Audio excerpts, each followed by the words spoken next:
Good evening. Chief guest, my colleague Dilip Jayavira, Honorary Chancellor Professor Ranjit Bandara, members of the board, Ms. Jayomi Loku Liana, I hope I got that name correctly, CEO Mr. Krishan Mendis, senior faculty members of the IIHE, and you gentlemen and ladies, the brides and the grooms today. I realized when I was seated that other than me and Dilip, all others are professors. So I'm going to speak to you from the heart today, because I'm sure you would have listened to a lot of academia, lecturing, and subject matter. What a beautiful sight. Why I say that is, I'm looking at millennials and Gen Zs, and a few of you who were born in the 80s. Why are you so important? Why am I so happy to see you? When I started working in the 1990s, when I went in as the first job I remember at a particular company, there was a person probably in the 50s who told me, hey, look, I'm in this organization for 30 odd years. Now you listen to me from today. I'm the man. Now if I say that to you, millennials and Gen Zs, you would laugh. Because you have changed the shape of our organizations. I have millennials and Gen Zs working in my company, and the biggest advantage that you guys have given us is you have changed the culture. If I tell that, do you know about this guy in the company? All what you would do is laugh and keep scrolling. It doesn't matter to you. Politics, going behind bosses, doesn't matter to you. Now we as entrepreneurs, managers of organizations have the task. What is the task? To retain you, to motivate you, because during my time, that guy who told me I'm here for 30 years, I don't think you guys would do that. You want to develop and move on. So as leaders, our role is to retain you, to motivate you, and to use your skills to our organizations. That's the challenge. But I love that challenge. I love you guys, because you're the most unpolitical people in the organizations. You don't listen to gossip. Very easy. Sometimes I move into the operations room and I don't hear anything. People are working. Brilliant. So if someone tells you that your behavior is wrong, you guys are too much introverts or glued to your devices, that's fine. This is you. The world belongs to you. You are the future. You drive the world. You drive the organizations. You drive the cultures. Be what you are, ladies and gentlemen, when you walk out of here today.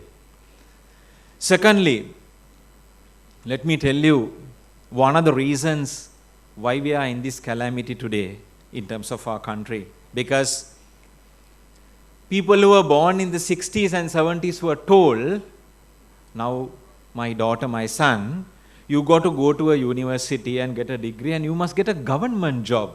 Now that's the game. Andu Rassava.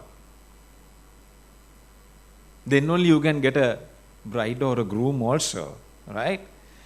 And you are told about a pension that you will get in your 60s.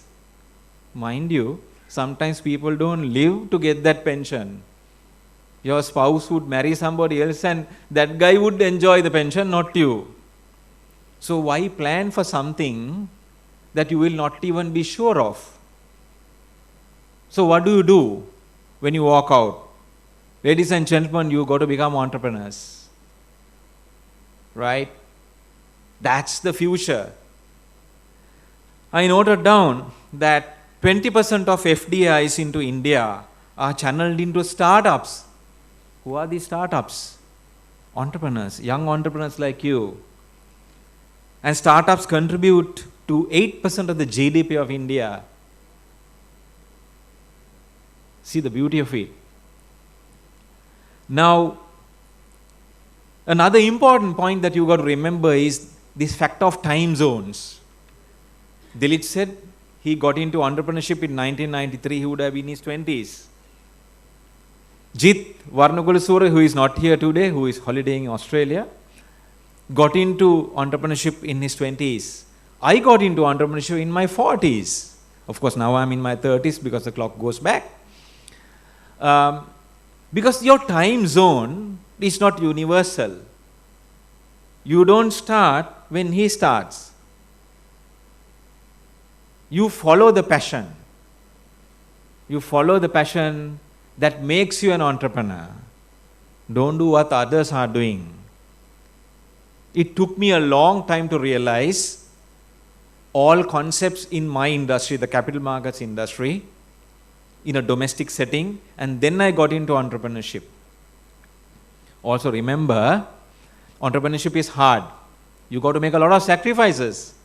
Your families would suffer, you would suffer. I had to sell my semi-luxury Jeep because I didn't have money to start. But within 5 years, I brought in a financial brand, and now we are regulated by the SEC.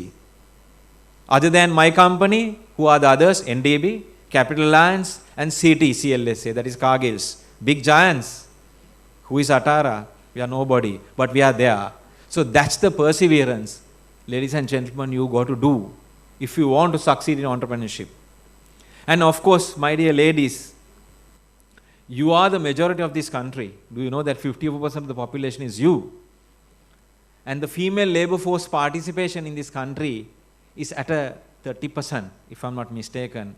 You got to step in now and get into entrepreneurs, build brands, build companies, and you got to bring them to a level that you are competing in the global world. So this is my piece of advice to you. Gain some experience. Sometimes you might have to work somewhere and gain some experience, pursuing the passion, perfecting the formula, and then you are ready to become an entrepreneur, and then you will contribute to this society and to this nation at large.